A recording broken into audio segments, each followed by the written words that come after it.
I've got a 1995 KTM 400 LCR engine, and I've looked on the internet and in the book for how to get these rocker arms out of the headpiece here, and I really was having a little difficulty with that. You know, looking at it, I was like, how do you get this to slide out? I found one guy on there that said, oh, hey, you just move them over and push it out, and it comes out real easy. And I was a little taken back by that, but I'm always so cautious because I have been known to break things. So let's see how it works, because I followed his instructions and they worked great. So hopefully this is going to work. Basically, you take one of the rocker arms, and before you take it apart, make note of how many washers are here and here. There are two on this side, one here, same here. I think they act as shims, two here, one here. I mic'd them and they're all the same size, so if you get them mixed up, I don't think it matters, at least not on my bike. And I did take the little adjuster things out. I'm having trouble with one of the adjuster things, so that's my concern. And then I've got this wheel here this is bad, so I had to order a new one. I don't want this. I don't know if you can tell, but that's worn there. The finish on that's worn, and I don't want the finish on there to amplify or to transfer over to the cam lobe. So if you just take, say, if this one, and you shove it that way, you can see how that comes out a little bit, and then you can grab it with a pair of needle nose pliers of some sort. As you pull it out, you'll see that there's a hole right here, and that's where this dowel is and where this head bolt goes through. So that's what keeps it from coming apart. I couldn't imagine that the O-ring was the only tension that kept it on there. So then you can just pull it out, and then you don't really have to mark them. They're not really interchangeable, so they only go on one way. I took pictures with my phone. I always take pictures to make sure that I've got things going back exactly as they came apart.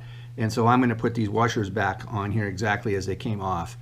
And you can see the hole here that the head stud would go through to keep that locked in place. So when you slide these back in, you have to remember to keep this hole in line with that there.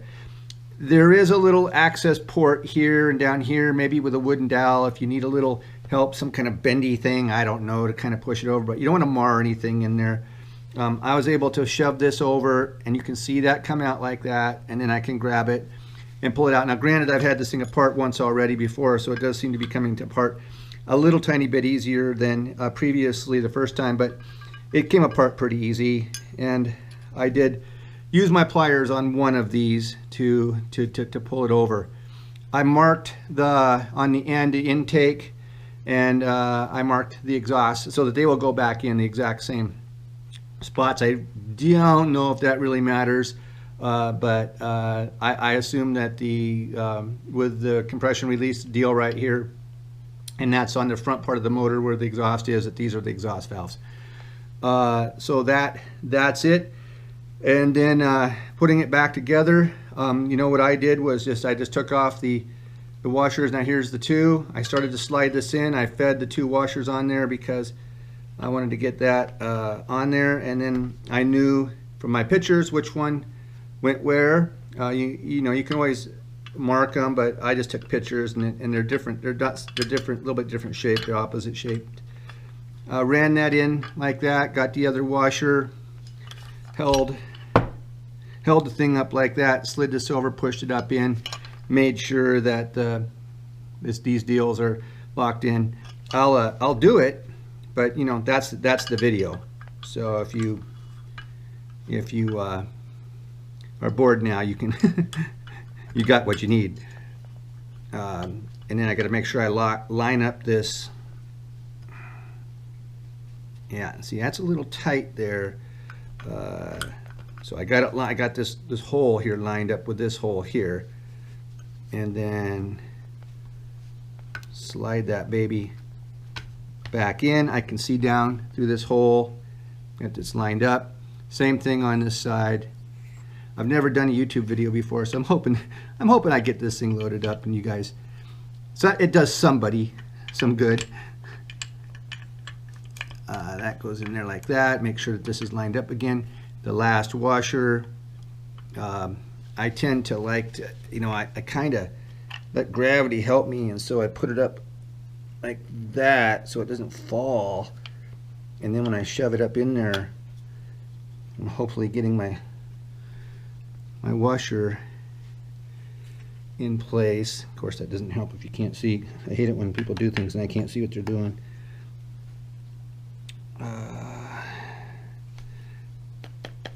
Just about got that washer. Here it is. See, there's that washer. He kind of, I'm going to try to slide him down and get him on that shaft.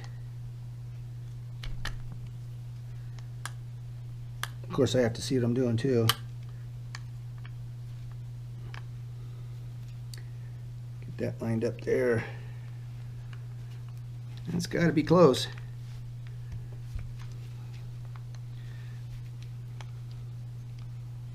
I'll speed this up a little bit so you guys aren't tortured with my slow work, if I can figure out how to speed it up.